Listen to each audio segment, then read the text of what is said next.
I learned to myself, like, sometimes in life, you have to let stuff go. Prison life, sometimes you gotta let shit go. 10 year, served 2 sentences. But I didn't want to be a cook. You gotta cook all day. We out here free, nigga. With real producer, nigga. This my little cousin Wayne produced this track. Let's get him, homie. Let's go right here. Real G. Hey yo, sniper, here's another proper track. What's the fact you smoke crack and you couldn't jump back? Acting like a bitch about a little old nookie. FaceTime, jacking your dick, crack pussy. And that's your wife? I done fucked her twice. She gave me that head and Miss Marie Wright. I had a stress stop between the bed and the dresser. I beat that pussy up, call me.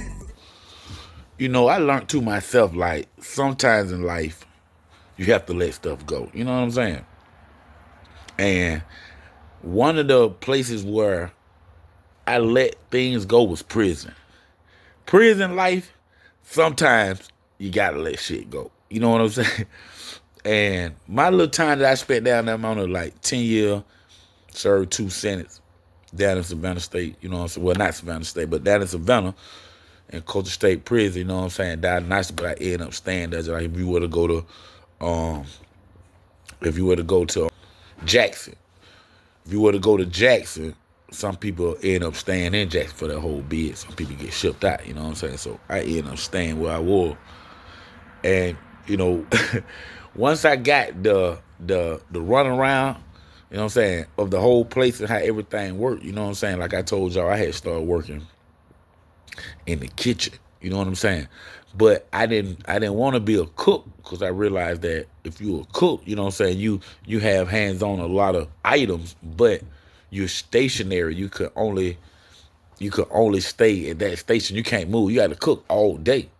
So me personally, when I looked at everything, I seen that the person that moves around the prison the most is the sanitation workers, the person that work for the director over the kitchens in the prison. You know what I'm saying? So I end up getting a job with that lady. You know what I'm saying? End up getting on her little work detail. And with that being said, I had a lot of hands-on, a lot of items myself. You know what I'm saying? Especially when I got, hooked up with some of the staff down there, you know what I'm saying? At that time, big shots out to Kobe, you know what I'm saying? And everybody else, Cotton Candy, everybody who was down there looking out for a homie and stuff, man. But, once I got cool with them, you know what I'm saying, I was able to move around, you know what I'm saying? With me able to move around and be able to touch things, not only was I in the kitchen for like 90% of my time, but I helped the staff go to the warehouse, get more food, get this, get that. And in that warehouse, that's where everything is stored at. You know what I'm saying? All the goodies. You know what I'm saying? So at times the staff wasn't looking this, that, me and my people, we'll bust a box open of this or open that, this, that, peanut butter, Kool-Aid, anything. You know what I'm saying?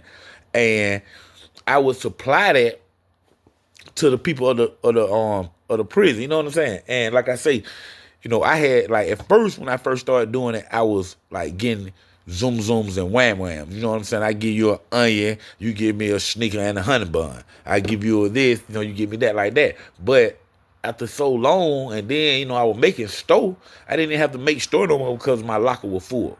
You know what I'm saying? So I really didn't need no food items or anything out of the store or anything, you know what I'm saying, for what I was getting and stuff. So what I did was I started like having them to send cash up. I started getting that cash, you know what I'm saying? So I got my wife cash up, and that time I talked to her, like, people finna start sending you some money and stuff. So she was like, all right, bet.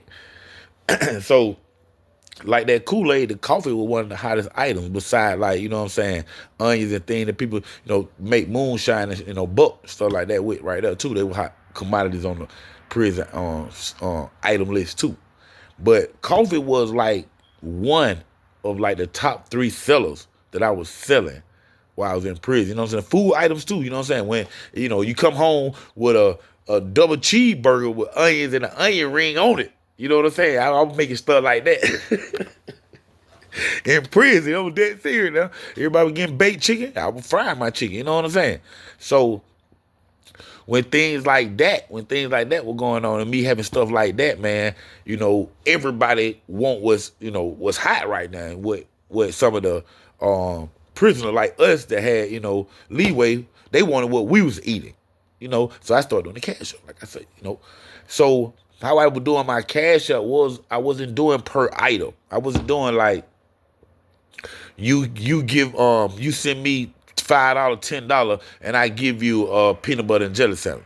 A fried peanut butter jelly sandwich. Because fried peanut butter jelly sandwich, a toasted peanut butter and jelly sandwich costs you $5.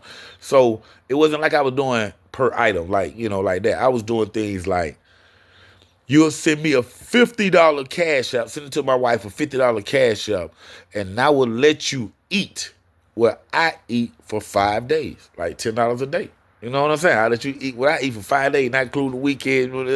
If you start on a Friday, you Saturday and Sunday, you stuck until Monday. But that's how I was doing it. So think about it. I had probably 40 to 50 people paying me weekly $50 to eat what I eat. You know what I'm saying?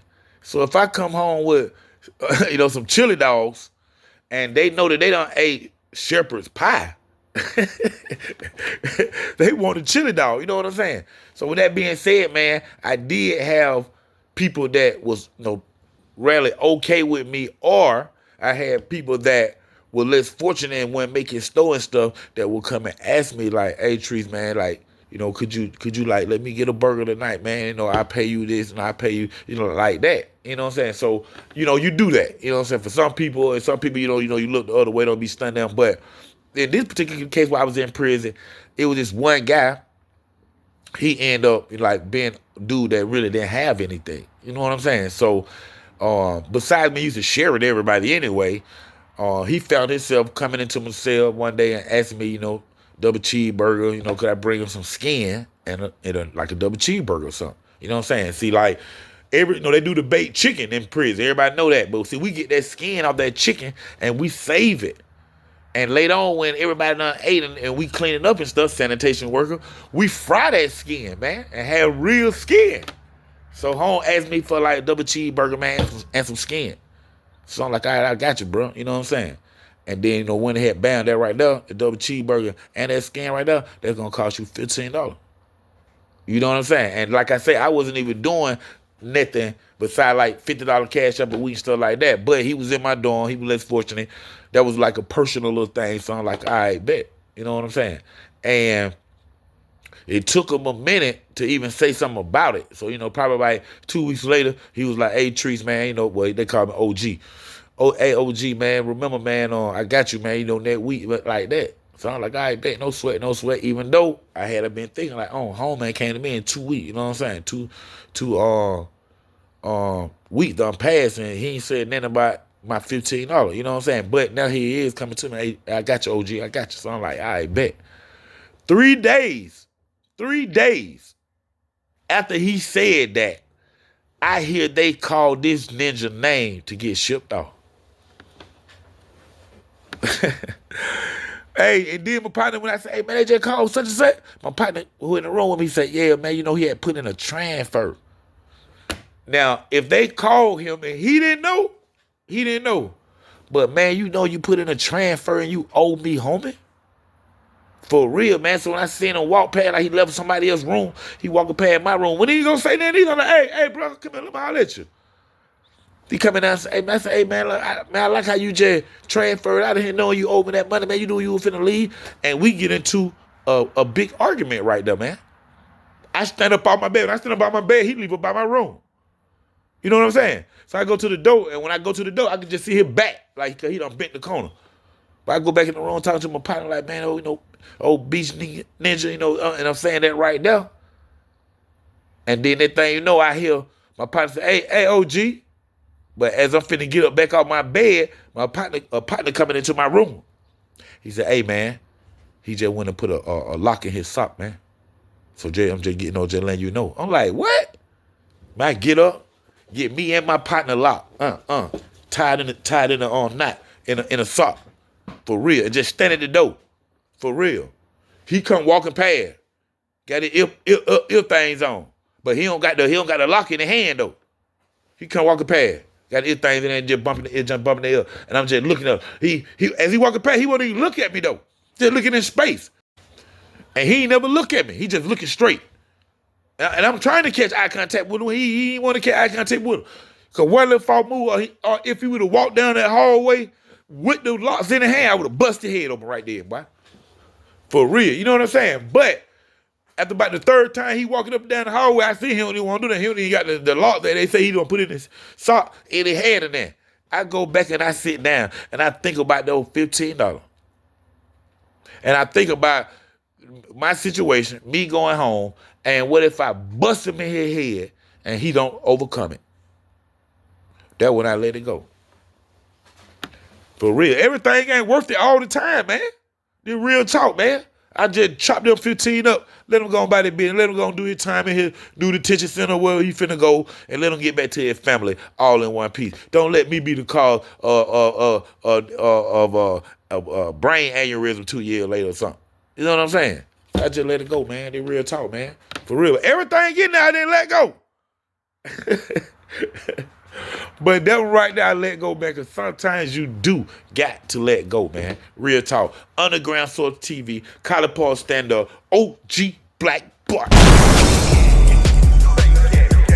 Straight and let you know who's fake. He sold his beat machine for a bag of shake. He on a distant tree for coupside, bitch. I mean, one baby mama, she's everybody, bitch. You testified on our terror right hand to the law. The baby Scarface, nigga,